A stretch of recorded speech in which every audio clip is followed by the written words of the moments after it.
spoiler alert, painful arc is basically just abduction. This is a test that might show you that there's some shoulder impingement. We'll cover shoulder impingement when we talk about common injuries. Face me, Kirsten, please. Palms facing me. I want you to go all the way up. Do you want me to fake it? Oh, am I doing Yeah, I mean, you're quite restricted anyway, so... Oh, Right, okay, did you hear that? Really? Yeah. You should be actress. So what we're looking for there is the painful arc test, it's called. We're looking for pain somewhere in between about 70 and 120 degrees of abduction.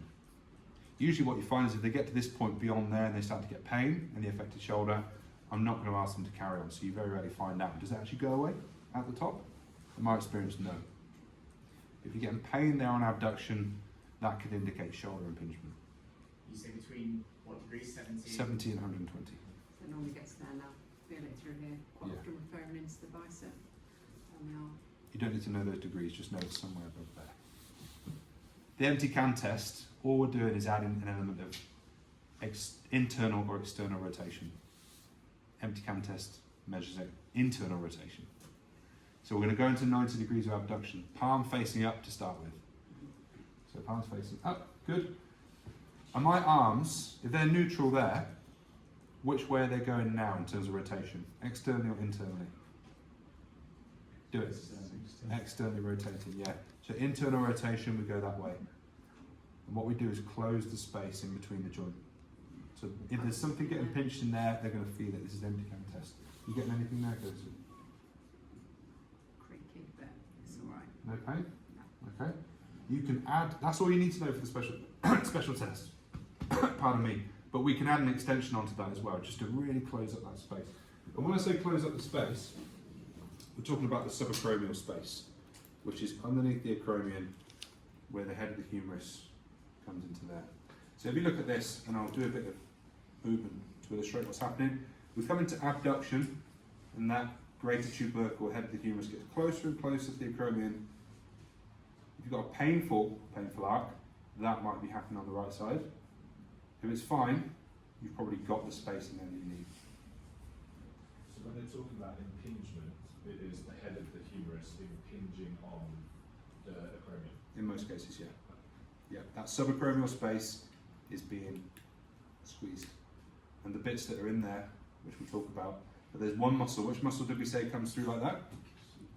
Superspinatus. So you might hear about a supraspinatus tear. In most cases, that's going to happen in the subacromial space. And that's abduction. You can see that in a painful arc. So negative painful arc, and then a positive painful arc. That's happening.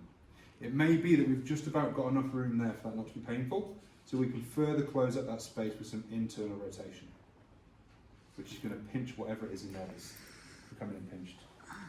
So let's do that now with Kirsten. But if we do get pain, let me know and we'll stop. So arms up like this, palms face up, because in that position, the joint space is going to be a lot more open.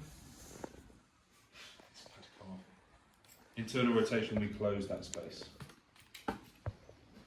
So we're in external rotation, nice open joint. Internally rotate, thumbs down, and you said it was creaky but no pain. Yeah. Okay, let's test that even further. So bring the arms in, match my pressure. 3, 2, 1. Any pain? No. Okay. Arms down, thumbs still pointing in, and arms back up. All good? Yeah. Okay. So far then, we've got restriction in abduction, but we haven't really got a positive painful arc or empty can. Agreed? I think we would have had pain there. We've fully closed up that space, and we haven't had any pinching in here.